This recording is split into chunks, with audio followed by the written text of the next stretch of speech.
สบายดีสวัสดีครับพี่น้องทั้งฝั่งไทยเนาะที่ว่าติดตาม2บ่าวไส้มื้อนี้บ่าวไส้สิมาอัปเดตเนาะเพราะว่าบ่าวไส้ก็ไปติดตามเท่ามื้อเนาะเท่ามื้อก็ไลฟ์สดเพราะว่ามื้อนี้ก็ถือว่า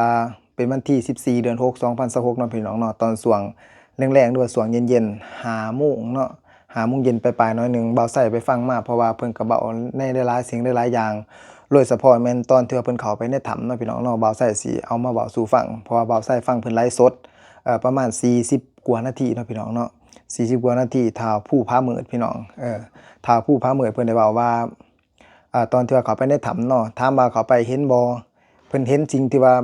มันเป็นตาย้านนั่นน่ะแต่พวกเพิ่นก็บ่ย้านว่าซั่นซะเพราะว่าก่อนหน้านี้ก็คือในถ้ำพระเจ้าหรือว่าถ้ำพันไส้เมืองหลองแจงแข้งไส้สมบูรณ์พี่น้องมีคนที่ว่าเขาไปแล้วก็ตายเนาะพี่น้องเนาะตายอยู่ในหั้น2พ่อลูกเพิ่นว่าเขาไปติดอยู่ในถ้ำออกบ่ไหล ท้าวผู้พามืดว่าไปเห็นเนาะตอนที่เพิ่นเขาไปหาค่ำเขาไปหาค่ำเพราะว่าค่ำอยู่ในบ่อนั้นมันหลายแต่กี้เขาก็ไปหาอยู่หากินผ่านไปผ่านมาหั่นแหละแต่ว่ามีบางคนที่ว่าเขาไปแล้วเขาก็เว้ากันเนาะเขาก็ซาเขาก็ลือกันว่าอยู่ในถ้ำน่ะมันมีค่ำหลายท้าวผู้พามืดก็ได้ยินก็ไปหลายเทื่อว่าซั่นซะแต่ว่าทั้งสองคนน่ะตอนที่ว่าท้าวผู้พามืดเพิ่นติดในถ้ำที่ว่าทั้งสองคนในปัจจุบันนี้บ่ฮู้วี่แววเนาะบ่ฮู้ชะตากรรมหั้นนะ ที่ว่าติดอยู่ในถ้ำปัจจุบันนี้ออกบ่ไหลฮะถ้าผู้พามืดว่าบ่ฮู้ว่าเขาไปตอนไหนคิดว่าแต่มีตั้งแต่เพิ่นทั้ง5คนที่ว่าติดอยู่ในถ้ำจนว่านางปลาลำนำพี่น้องนางปลาลำนำที่ว่าไปซอยเพิ่นบอกว่ามีทั้ง7คนติดอยู่ในถ้ำนี้ที่ว่ามาเห็นก็เป็นทีมงานถ้ามืด5คนนั้นถ้ามืดได้เว้าว่าตอนที่ว่าเขาไปหาค่ำก็เห็นกะโหลกเนาะเห็นกะโหลกหัวของคนตายนะเขาตายอยู่ในถ้ำเพราะว่าเพิ่นน่ะมีหลายคนที่ว่าเขาไปแล้วก็จบชีวิตอยู่หั่นหลายแล้ว ถามว่ามันเป็นตาร้อนบ่เป็นตาย้านบ่ก็เป็นตาย้านมีคนตายอยู่ในถ้ำแม่นบ่ล่ะพี่น้องแต่ว่าถ้ามืดก็ถ้าผู้พามืดเข้าไปเด้อพากันเข้าไปก็บ่ได้เอะใจหยังหรอกเข้าไปหลายเทื่อแล้วก็เห็นนั่นแหละแต่ว่าก็ธรรมดาปล่อยวางไปบ่าวไสคือว่าถ้ำน่ะมันย่อมมีอาถรรพ์แน่นอนเนาะเพราะว่าเขาก็สิเอาหลายคนแล้วว่าซั่นซะแต่ว่าถ้าผู้พามืดก็ไปปกติแต่ว่าบังเอิญเนาะมื้อที่เพิ่นไปก็ฝนตกอัดน้ำอัดปากถ้ำว่าซั่นซะกลางคืนนี่เพิ่นว่านอนบ่ได้ น้ำสิเอาช่วยหน้าก็ช่วยบ่ได้เพิ่นว่าเพราะว่าป้าที่ว่าเราถามอยู่เนาะเราก็ถามสอเลยหั้นนะเพราะว่าเพิ่นไปกินตำส้มอยู่หั้นเนาะเราก็ถามเพิ่นว่าอยู่ในหั้นเป็นจังได๋ถ้ามื้อว่าสบายอยู่สบายปกติป้าข้างบ้านก็เลยว่าป้าผู้เราถามก็เลยว่าคันว่ามันสบายคือมันออกมาแล้วว่าแล้วว่าผู้ผามืดถ้าผู้ผามืดก็ว่าโอ๊ยเพราะว่านักประลำนำเข้าไปซอยว่าซั่นซะเข้าไปซอยออกมาเพิ่นก็เลยออกมาแต่ว่าอยู่ในหั้นนั่นสบาย บ่เห็นหน้าเจ้าของเนาะว่าจอยสำไรเพิ่นว่าแต่ว่าสิ่งที่ว่ามันแปลกเป็นตาย้านก็คือหลังที่เพิ่นเห็นเนาะพี่น้องเนาะสำหรับบ่าวไสน่ะมีคนตายอยู่นั่นแล้ว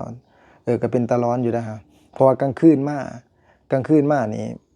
เวลาเพราะว่าบ่ฮู้หรอกว่ากลางเว้นกลางคืนเนาะเพราะว่ามันมืดอยู่ในถ้ำถ้ามืดว่าได้ยินเสียงเคาะ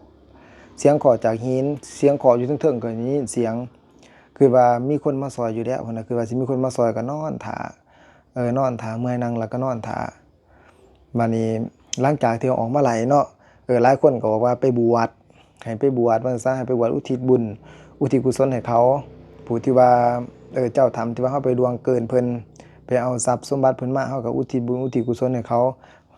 บ่าวไสเชื่อว่าบ่หลายน้อยก็หลายๆว่าซั่นซะแต่ว่าเทื่อนี้ถือว่าเพิ่นสั่งสอนเพราะว่ามันมีหลายๆคนที่ว่าไปแล้วก็ตายแต่มันก็บ่ได้มีข่าวอิหยังหั้นนะ แต่ว่าช่วงนี้ถือว่าเป็นข่าวที่ว่าโด่งดังที่สุดเฮ็ดให้คนหูหลายว่าถ้ำนี่บ่ควรเข้าไปว่าซั่นซะเพิ่นสิบ่งบอกแบบนั้นเพราะว่าบ่าวไส้คิดว่าตามความคิดเพราะว่าท้าวผู้ผามืดเพิ่นว่ามี2พ่อลูกที่ว่าเข้าไปอยู่ในถ้ำหั่นตายแล้วก็เห็นกะโหลกหัว2กะโหลกว่าซั่นซะท้าวผู้ผามืดว่าแต่ว่าสำหรับบ่าวไส้คิดนี่นะเออ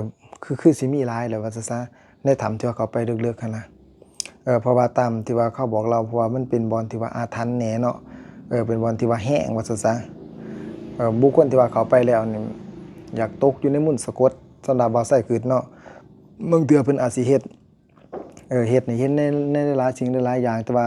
เขาก็บ่รู้สึกว่าย้านนี่ล่ะเขาก็ยังลุยเข้าไปหาค่ำอยู่แต่สำหรับบ่าวไส้ FC ก็ว่าบ่าวไส้อย่าสิเข้าไปเด้อในถ้ำแบบนั้นอย่าสิไปหาแบบนั้นใด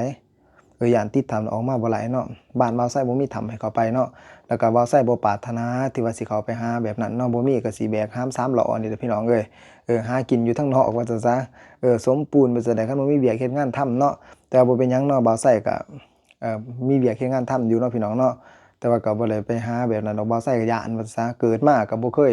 ฮอนค่ำจักเทื่อเนาะถ้าผู้พามืดบัดนี้ต่อมาหาถ้าผู้พามืดเพิ่นเว้าในมื้อนี้เนาะเรื่องที่เพิ่นสิบวชพี่น้องบ่าวไส้สิเว้าต่อเพราะว่าหลายคนก็ว่าอยากให้เพิ่นบวชแต่ว่าสำหรับบ่าวไส้ก็มีคนถามว่าสิบวชอยู่ไสบัดนี้ถ้าผู้พามืดว่าก่อนสิบวชนี่ให้เรื่องราวที่ว่าบ่เรื่องคนอยู่ในถ้ำนี่มันขี้คายมันสงบลงก่อนตอนนี้นี่หัวปวดแฮงว่าซั่นนะหัวเพิ่นปวดมันคิดหลายสิ่งหลายอย่างหั่นแหละบางคนก็ว่าเพิ่นร้อนเนาะแต่ว่ามื้อนี้ฮู้ตัวดีว่าเฮ็ดหยังลงไปเนาะว่าเฮ็ดหยังลงไปบ่าวไส้ก็ติดตามแต่มื้อเพราะว่ามื้อเพิ่นมักเว้าความจริงมักเป็นคนตรงไปตรงมาว่าซั่นซะแต่ว่าเพิ่นเว้าก็บางเทื่อก็ได้ยินบางเทื่อก็บ่ได้ยินเพราะว่าบางครั้งเพิ่นก็ปิดไมค์บ่าวไส้ก็สิรวบรวมในสิ่งที่เพิ่นเว้ามาให้เฮาได้ฟังเนาะบ่าวไส้ตั้งใจฟังแล้วก็เก็บกำมาสรุปสู่พี่น้องเฮาที่ว่าติดตามบ่าวไส้อยู่ในนี้เนาะให้ได้รับรู้รับฟังนำกันว่าทั้งมื้อเพิ่นซื้ออิหยังแหน่ตอนที่ว่าอยู่ในถ้ำบัดนี้เอ่อแม่ใหญ่เลาก็ถามเนาะเพราะแม่ใหญ่เลาถามทั้งมื้อตอบเนาะเลาก็ถามหลายสิ่งหลายอย่างนั่นแหละแล้วว่าคันจีนมาเด้จีนมานี่มันเอาเบิดแล้วเราว่าสิได้ มันเอาเบิดเพราะว่ามันบ่ย้านหยังถ้าก็จีนมันมีเงินหลายมันก็ถล่มเลยหันนะแต่ว่าผู้นั้นเพิ่นว่ามันมีคำหลายคือว่ามันก็สิมีเจ้าที่เจ้าทางเฝ้าสำหรับบ้านเฮาเนาะพี่น้องเนาะตามที่ว่าเฮาเชื่อหันนะเขาบ่เชื่อก็อย่าแต่ว่าบางครั้งหันนะเฮาตาแนมบ่เห็นคนต่างประเทศก็ตายหลายก็มีว่าซั่นซะในการที่ว่าบุกรุกสิ่งที่ว่าลี้ลับเนาะเป็นแบบผู้แบบพาบ่ที่ว่ามันคิดมันย่ำจังซี่นะเฮาก็เห็นในหลายๆอย่างที่ว่ามันเกิดขึ้นว่าสิเป็นสะพานข้ามบ่สิ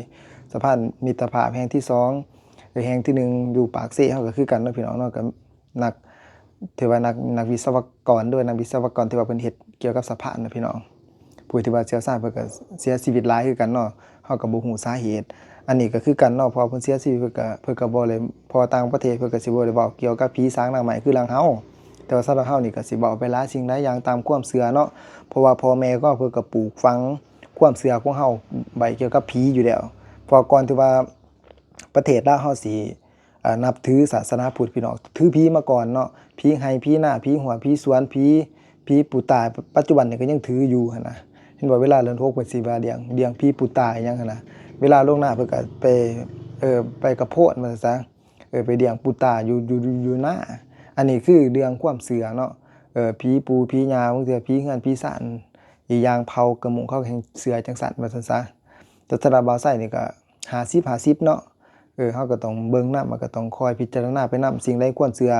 สิ่งใดบ่ควรเชื่อสิ่งใดที่เฮาเห็นกับตาเฮาจังเชื่อเนาะสำหรับบ่าวไส้มีเหตุและผลเนาะพี่น้องเนาะบ่ว่าสิเชื่อไปเลยได้ยินก็ได้ยินตามข่าวว่าเนาะคือหลังพ่อแม่ครูอาจารย์เว้าเพิ่นว่าเอฟห้องอย่าฟ้าวว่าแต่เสียงกบนะลังเถือเป็นงูทำท่านสิต่อตาย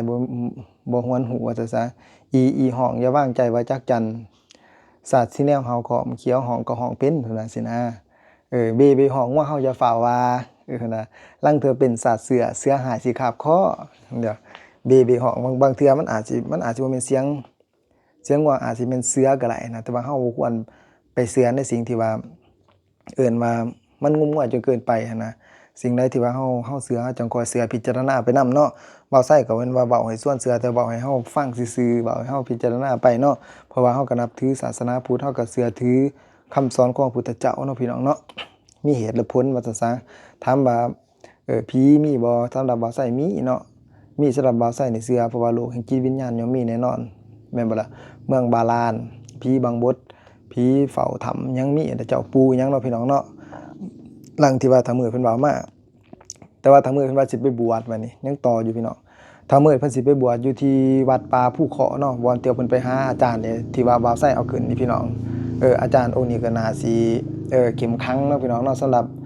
ถ้ามื้อเพิ่นจึงไปหาว่าซั่นซะแต่บ่าวไส้ก็บ่ฮู้หรอกเนาะบ่ฮู้จักเพิ่นปานใดแต่เห็นเพิ่นในเฟซอยู่เนาะตามเบิ่งเพิ่นนี่ก็ถือว่าเป็นครูบาอาจารย์ผู้หนึงเนาะที่ว่าลงหลังว่าซั่นซะถ้ามื้อไปเพิ่นก็ให้การต้อนรับเพิ่นก็ปฏิสันถานได้แบบสังกะดีแล้วนะถ้ามื้อไปเพิ่นถ้ามื้อตัดสินใจว่าสิบวชว่าบางคนก็ว่า15วันเด้อถ้าผู้พามืดเนาะแต่ว่าทางผู้พามืดว่าสิบวชหั่นแม่นเป็นเดือนว่าซั่นซะ คันบวชไหลก็ยิ่งดีนั่นแหละอุทิศบุญอุทิศกุศลให้เขาบัดนี้ตอนที่ว่าถ้าผู้พระมื้อเพิ่นสิมาเนาะเพิ่นสิมาบ่อนที่ว่าเพิ่นมากินตำส้มเพิ่นว่าเห็นรถ10ล้อเหยียบหมาตายว่าซะมันก็สิเป็นเรื่องบังเอิญหยังแหละเพิ่นก็เว้าสู่เฮาฟังในไลฟ์เว้าใส่ก็เอามาเว้าสู่ฟังเนาะผู้พระมื้อว่าใจหนึงก็อยากเอาไปฝังเอาไปถิ้มว่าซะใจหนึงก็อยากเอาไปกินว่าซะผู้พามื้อว่าสิกินบัดนี้ก็ได้เอาขึ้นรถจักรบัดนี้ขึ้นรถจักรผู้พามื้อรถอีหางเพิ่นนั่นแหละที่ว่าพาผู้พามื้อไปหาครูบาเนาะหลวงปู่หรือว่าอาจารย์อยู่ที่วัดภูเคาะเอาขึ้นรถก็ติดบ่ไหลบัดนี้จักมันเป็นอีหยังติดบ่ไหลเด้อเพิ่นว่าเฮ็ดจังได๋ก็เฮ็ดบ่ไหลกลับไปกลับมาอยู่หั่นก็เลยตัดสินใจว่าบ่เอาไปกินเนาะสิเอาไปถิ้มหรือว่าเอาไปฝังก็เอาไปถิ้มข้างทางเนี่ยบ่กินรถก็ติดไหลโดยบังเอิญเพิ่นว่าอันนี้เฮาก็พิจารณาฟังไปนำกันเนาะพี่น้องเนาะแต่ว่าทั้ง2คนหันตามที่บ่าวไส้ฟังเนาะถ้ามืดเว้าแต่ว่าเฮาก็บ่ฮู้หรอกว่าเขาสิยังบ่หรือว่าบ่ยังเนาะแต่ว่าถ้าผู้พามืดว่าทั้ง2คนหันเพิ่นว่ายังอยู่เพิ่นว่าคือกันกับเฮานี่แหละอยู่ในหันก็หนาวความหนาวเหน็บแล้วก็มีอากาศอยู่ข้าวหันก็กินเบิดตั้งแต่มื้อแรกมื้อที่2พี่แหละถ้าบัดนี้แต่ว่าสำหรับบ่าวไส้ว่าพอถ้าว่าเป็นธรรมศาสตร์เนาะพี่น้องเนาะเพราะว่าทั้งสิหาคนตอนที่ว่าเฮาเห็นน่ะเด้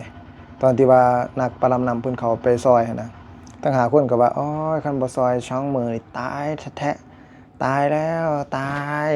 ตายก็สิมาซอยอยู่อันนั้นครูเบนนะว่าอดเอา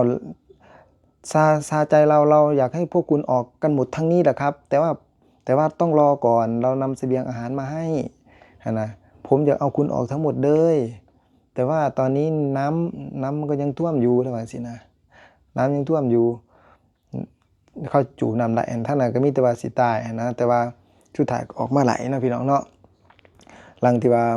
ถ้ามืดเพิ่นได้เว้าไว้ตอนที่ว่าอยู่ในถ้ำมันก็ปกติเพิ่นว่าจะก็สุขสบายบัดป้าข้างบ้านก็เลยว่าคันสุขสบายสิออกมาอีหยังก็ซั่นทางมืดก็เลยว่าเพราะว่าเขาไปซอยก็เลยออกมาว่าซั่นนะแต่ว่าก็สำหรับบ่าวไส้เนาะจริงแต่ว่าถ้ามืดเว้ามามันอาจสิเป็นความจริงเนาะพี่น้องเนาะมันอาจสิเป็นความจริงแต่ว่าบ่าวไส้ก็ขอให้มีปาฏิหาริย์เพราะว่าทั้ง2คนถ้าว่ายังมีชีวิตอยู่โอกาสที่ว่าเราสิได้พบพ้ออีกก็มีหลายเพราะว่าตอนนี้อาจารย์ติงดีหรือว่าคุณเก่งกาจวงกระวงเพิ่นกำลังเดินทางมาเนาะพี่น้องเนาะเดินทางมาแต่ว่าบ่ทันฮอดล่องแจ้งดอกตอนนี้ตอนที่ว่าตามที่บ่าวไส้ติดตามถ้ามื้อเนาะถ้าว่าฮอดถ้ามื้อก็สิฮู้เพราะว่าอาจารย์เก่งกาจเพิ่นก็มาฮอดก็ถ้ามื้อก็สิไปเบิ่งคือกันแหละว่าซั่นซะถ้ามื้อก็สิไปเบิ่งคือกันแต่ว่าตอนนี้อยู่หน้าถ้ำบ่มีคนถ้ามื้อว่าเนาะพี่น้องเนาะถ้ามื้อว่าบ่มีคนบ่าวไส้สิสรุปว่าอยู่ในถ้ำเนาะพี่น้องเนาะอยู่ในถ้ำที่ว่าบ่อนทีมงานเพิ่นไปติดอยู่นั่นหั่นบ่าวไส้ว่าหลายๆคนเนาะได้จบชีวิตย้อนหลายแล้วเนาะเพราะว่าถ้ามื้อว่าเห็นกะโหลกกะลาอยู่หั่นน่ะแต่ว่าเห็นชัดๆคือกะโหลกของ2พ่อลูกว่าซั่นซะ2พ่อลูกที่ว่าตายอยู่ในหันแต่ว่าเห็นหัดกระดูกแขนกระดูกหัวหยังแต่ว่าก็ธรรมดาบัดนี้ป้าเราก็ได้ถามอีกนะผู้ที่ว่าเราขายตำส้มให้เฒ่ามื้อเนาะ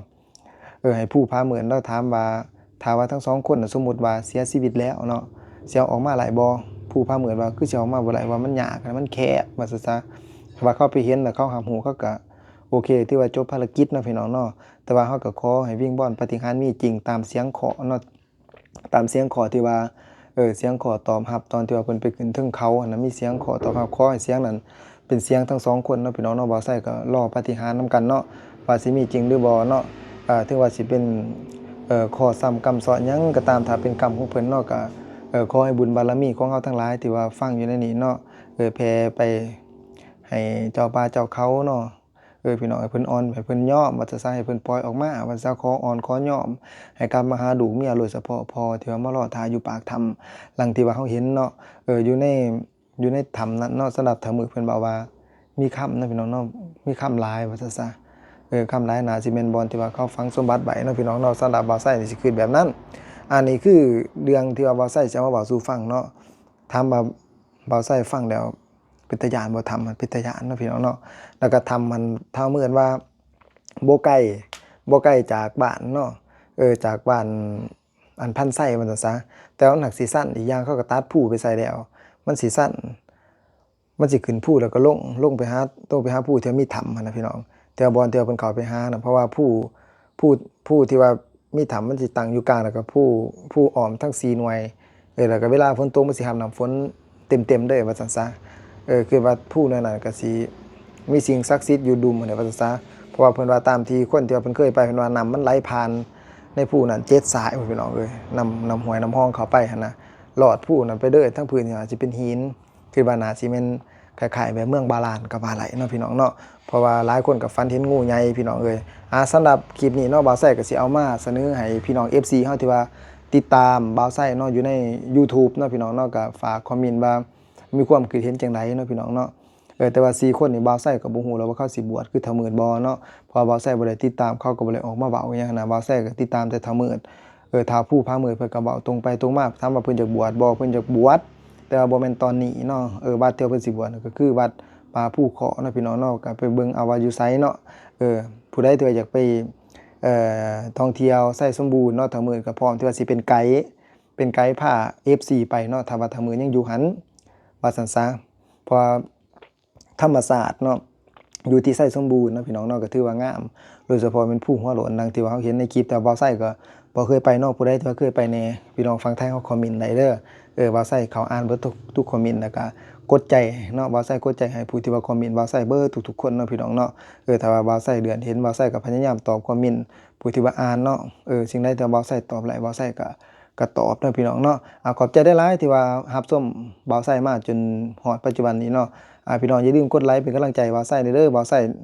ถ้าว่ามีข่าวแนวใดบ่าวไส้สิเอามานำเสนอให้พี่น้องเฮาเลยรับรู้รับฟังนำกันขอบใจหลายๆสวัสดีครับ